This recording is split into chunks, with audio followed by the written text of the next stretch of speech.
Hello all, this is Deepak Deshpande here. How often have you felt powerless with a PowerPoint? Raise your hands or say yes.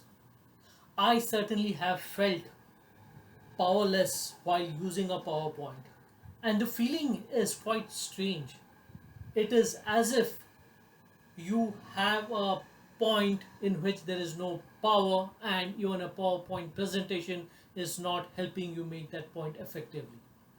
Isn't it what you also feel, go through sometimes, most times? For me, it does quite regularly until and unless I bought an AIA assurance. Yes, an AIA assurance. This has actually helped me to make very compelling presentations to the board. As you all know, board presentations are one of the most important ones with lots of stakes involved and very less time.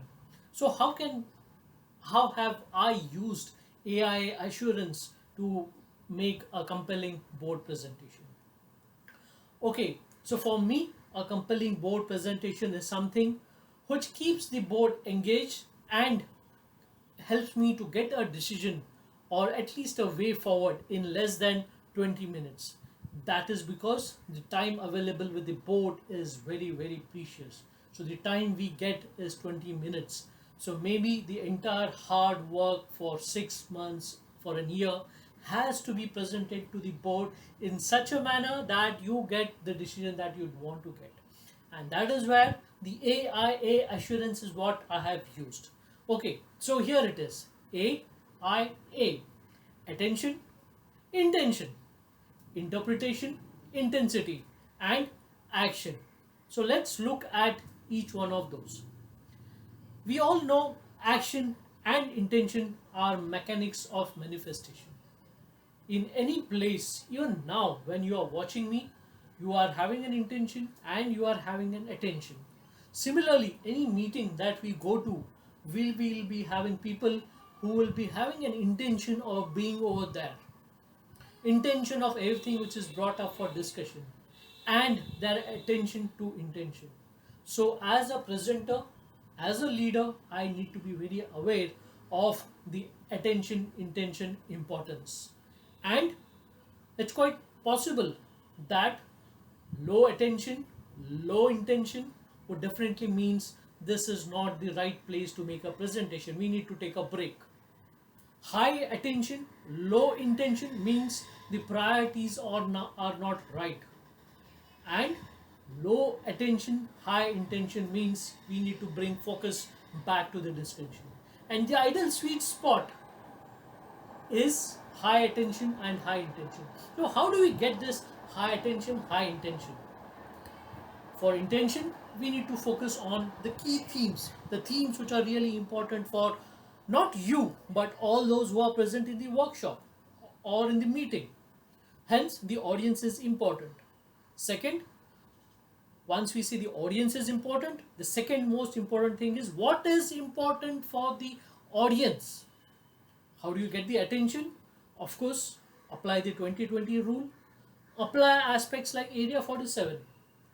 Make your points very crisp, precise. If using a presentation, not more than 3 words. Use conversations, ask questions, let them get engaged in the conversations.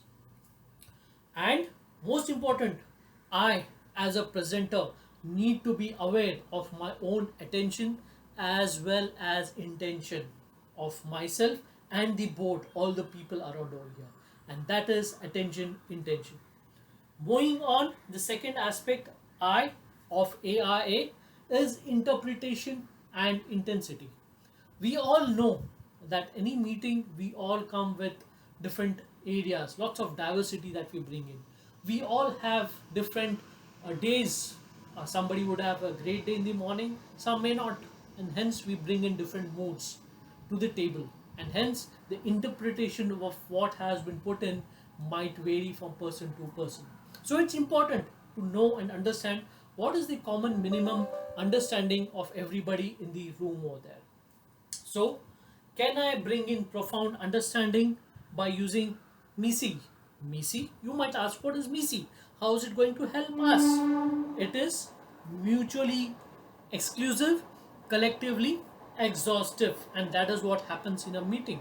We get everybody's views, everybody's ideas, and hence they are exclusive but collectively exhaustive.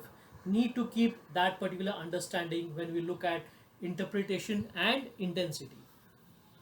As we move on, even the universal language may have multiple interpretations of the same thing, and hence, to do the right interpretation and the level of intensity, we need to ask questions.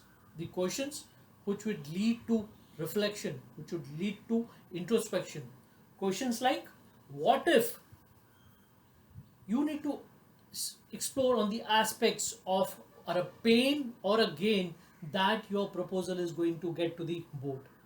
You need to ask questions or respond to aspects like by when, how much. So these are the aspects which will be looking towards the interpretation and intensity.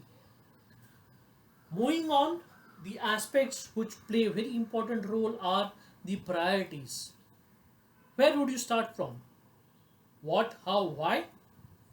Yes, you can, but always considering the time limit, it's better to start from why, how, and what. We are targeting the sweet spot of high importance and may not be very high urgency, because boards typically focus on quarter to quarter results, but you want their attention, you want their inclusion to look at certain things on a long term basis, and hence why, how, what is one of the ways to focus on your important points. From interpretation and intensity, now we come to the most important aspect, the actioning. And if we don't get the actioning, the first two aspects, the A, I, are of no use. Action becomes very important. Maybe it nudge the board or gently push the board to get the necessary action. How do you get it? Even if the board members start asking questions, there is action into it. They might ask for more data, they might ask for more information, they might ask for alternate paths, they might ask for examples, analogies, they might ask for pilots, or you offer to do a pilot, offer them success stories. So when you are looking at action, look at scenarios: best case scenario, worst case scenario, options with various consequences. Take ownership, give recommendations with pros and cons, with your own personal recommendation, saying these are my recommendations. Take ownership. Finally, paint the entire picture. Let them see the intensity, let them see the diversity in the picture that you paint, not only through your presentation but in those 20 minutes of the entire picture. Finally, the call to action is the most important, and the critical aspect to make the action happen is link emotions to action. What I mean that by this, ask simple questions. How do you feel if we achieve this? Or how do you feel if we lose our market share? What would the employees feel if we achieve this particular status? Add an emotion to the action. Once you add an emotion to the action, the likelihood of that being executed fast forwarded is pretty high. That is call to action. Use your emotion. So, friends, we have looked at AIA and assurance, which should help you to make a very compelling presentation to the board. I hope you enjoyed it, and I'm looking forward to your feedback on the same. Thank you and have a great day. Bye.